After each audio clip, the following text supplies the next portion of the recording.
Chapter 98. The Bet. Everything is spiraling. Every second my paranoia is growing and I don't know how much longer I can keep it all contained.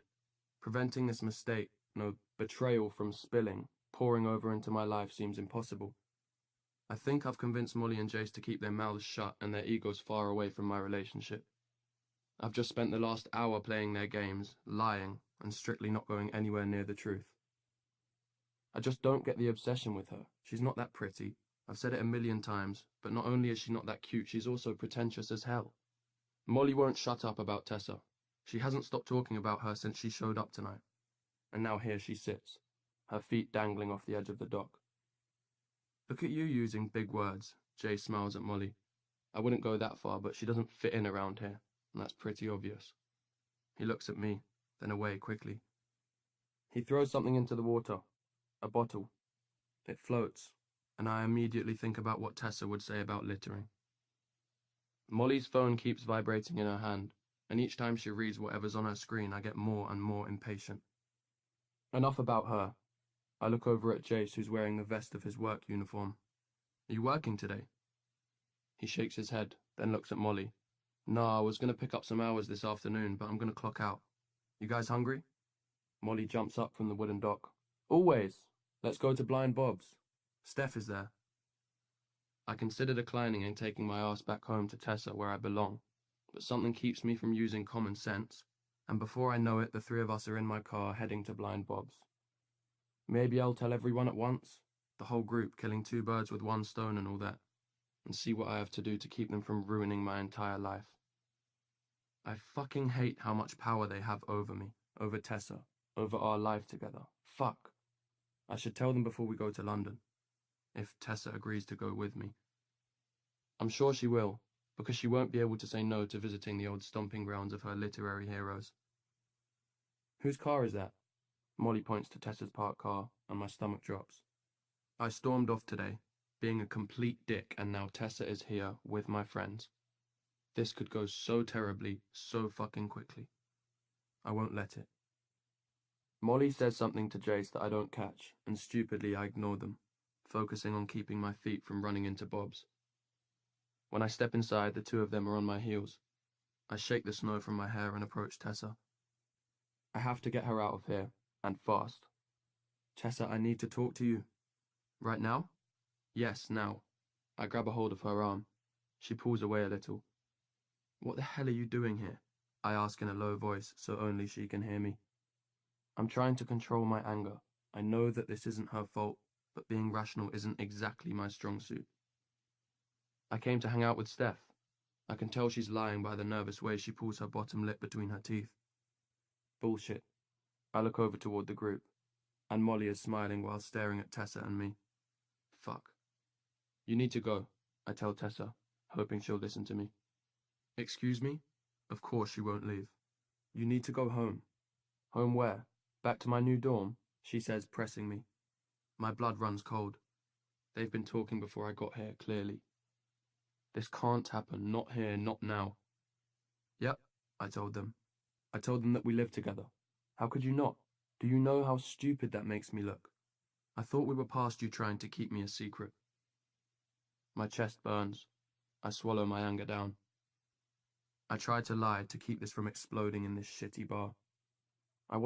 I am sick of the secrets and deception, Hardin. Every time I think we're doing so great, I can't find any words. Not a single one that makes sense or sets this right. Nothing. I'm sorry. I wasn't trying to keep it a secret, I was just waiting. I don't even comprehend the frantic words coming from my lips. I scan the room, trying to gather my thoughts at the same time. My mind is bouncing, creating the worst possible scenario, and all I know is that I need to get Tessa out of here. I can't keep doing this. You know that, don't you? Yeah, I know. God, do I know. I don't want to keep doing this either. I haven't for so long. I just don't know how the hell to fix it. Can we go home and talk about this? Tessa nods, and I gesture to the booth where my supposed friends are sitting. I walk toward them.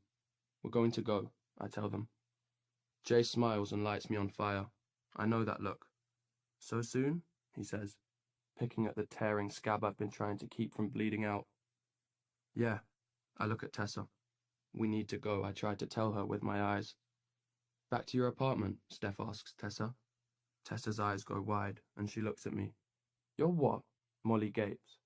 Their apartment. They live together, Steph says, pounding the words into Molly. Jace's eyebrows pull together, and I watch the two of them take it in. Well, well, well. Molly taps her nails on the table, her eyes burning into me. That's very interesting. Her lip curls up, and I run my hand through my hair, ripping at the roots, panicking. This is exactly what Molly wants, to have an opening to rip into the little bubble I've tried to keep Tess in. Molly. She lifts a brow, still looking only at me. You're really taking this whole thing a little far, aren't you? I don't know what I'm saying, but my mouth is moving. Molly, I swear to God, if you don't shut the fuck up. What thing? What is he taking too far? Tessa asks, her voice cracking at the end. I swear to God, and I know I haven't talked to him in a long time, but I swear if we can just get out of here, I will tell her everything. I just need her alone, away from here. Tessa, go outside. I tried to convince her. No. What is he taking too far? Tell me, Tessa shouts. She's not going to leave. I know her too well.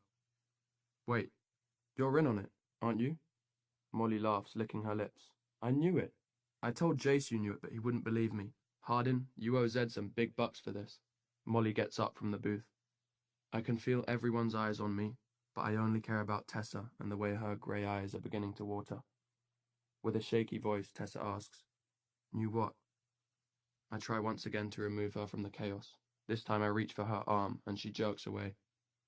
Molly seems to get a kick out of Tessa standing so close, challenging her. Don't play stupid with me. I know you know. What did he do? Split the money with you?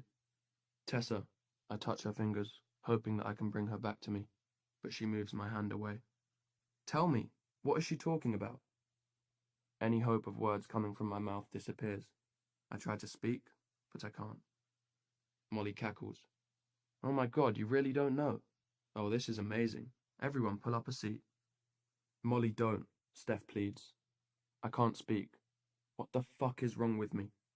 Molly doesn't stop. I knew she wouldn't. You sure you want to know, Princess? Tell me, Tessa demands again.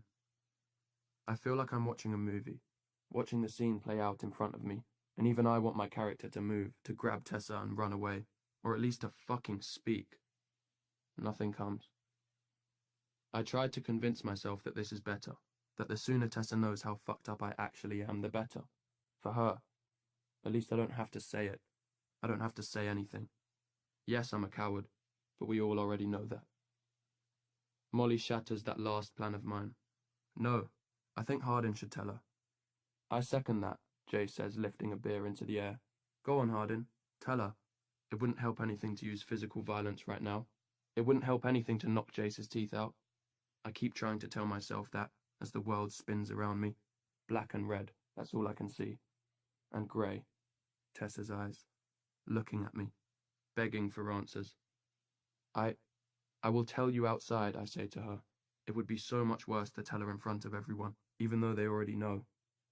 Fuck. This is so fucked. I can see the moment she decides she won't be going anywhere with me.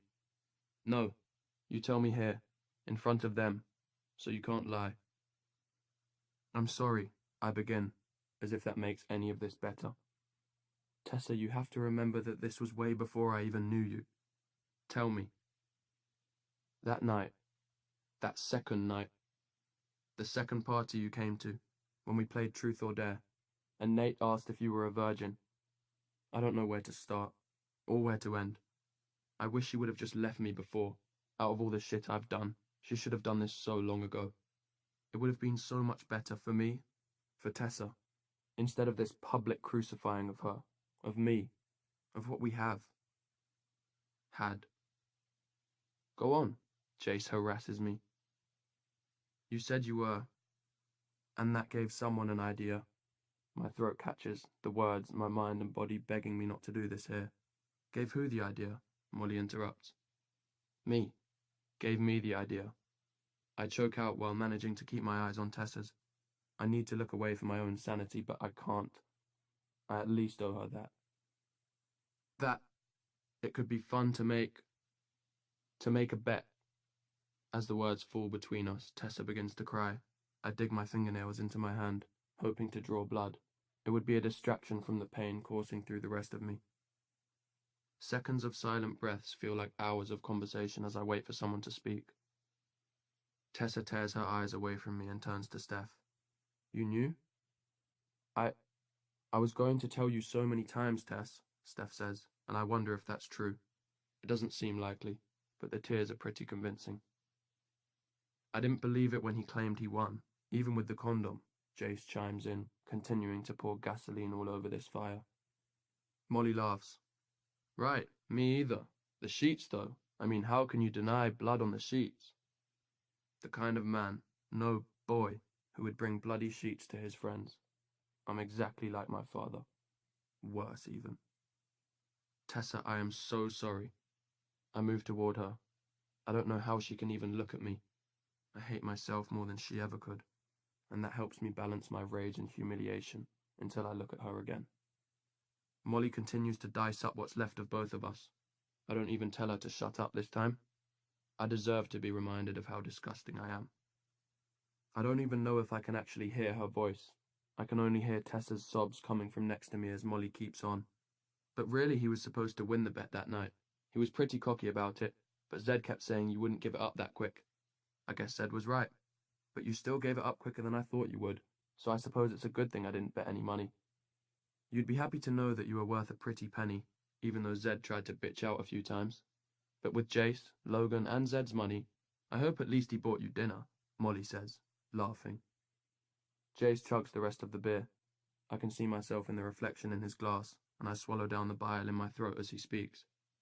I'm only disappointed that I missed the infamous I love you announcement in front of everyone. I heard that was a killer. I want it to stop. All of it. I just can't. Tristan is the one who yells, breaking Jace and Molly's taunting. Shut the fuck up. Fuck you guys. She's already had enough. Baby, please say something, I manage to say. Tessa's expression tells me that my words are knives to her. Don't you fucking dare call me that. How could you do this to me? You... I can't, she cries. And I won't say anything, because that's what you want. I know I messed up. I don't know how to begin. Messed up is the mildest version of what I actually did. Why can't I fucking speak? You messed up. You messed up, she's screaming at me now. Her face is red, her eyes wild, and it's not even comforting to me. Usually anger is my friend. My comfort, really. Not now. Why? Just tell me why. Why me? Her pleading voice breaks with a hiccup. Because you were there. I tried to be honest, no matter how awful it is. And a challenge. I didn't know you, Tessa. I didn't know that I would fall in love with you. She reacts like I've smacked her across the face. I wish she would smack me. Punch me. Anything.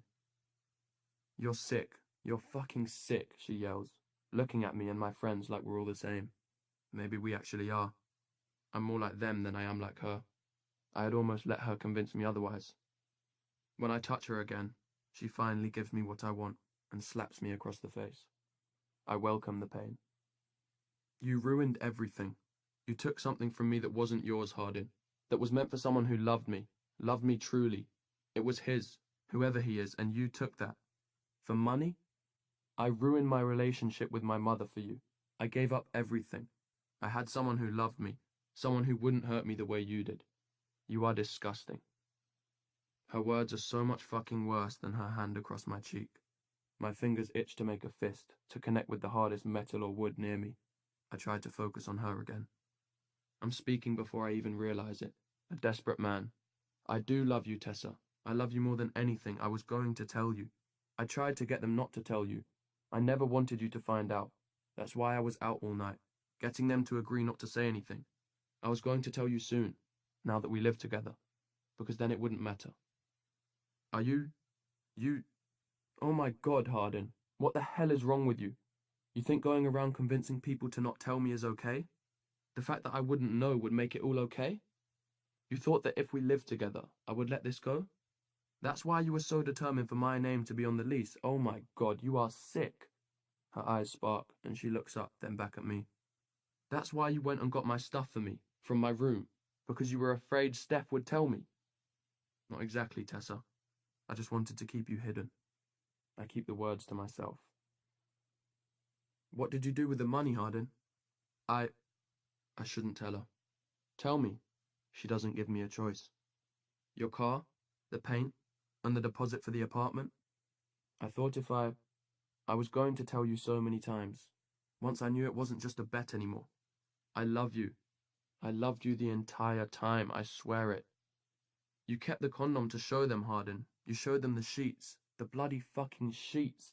She pulls at her hair. Oh my God, I'm such an idiot.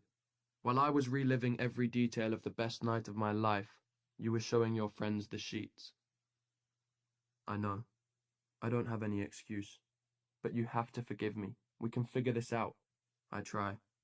I know she's beyond that, but I'm still delusional and everything is happening too fast. Forgive you, she laughs. The laugh isn't real, but that makes it worse. You've ruined my entire life. You know that, don't you? Oh, of course you do. That was your plan the entire time. Remember? You promised you would ruin me, so congratulations, Hardin. You have. What should I give you? Money? Or should I find another virgin for you? Fuck. My eyes burn. My body is determined to fold in on itself. Tessa, please. You know I love you. I know you do. Let's go home. Please, and I'll tell you everything. Home? That isn't my home. It never has been. We both know that. What can I do? I'll do anything. I move my knees without a thought. I will beg her.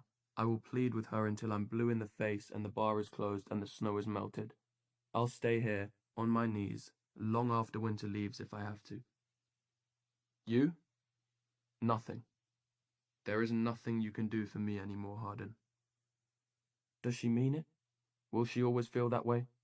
The door opens behind her, and Zed walks in just as she tries to escape the bar. Everything after he touches his hands to her shoulders is a blur. No matter how much sense I try to make out of what's happening, I can't seem to. I try to get up, to stop her, but she disappears with him, and there's absolutely nothing I can do. Steph tries to talk to me. Hardin, I'm sorry that happened. Get up, man, Jace says. I can barely hear any of them. All I can hear is the wind chipping outside, taking the only good thing in my life far, far away from me.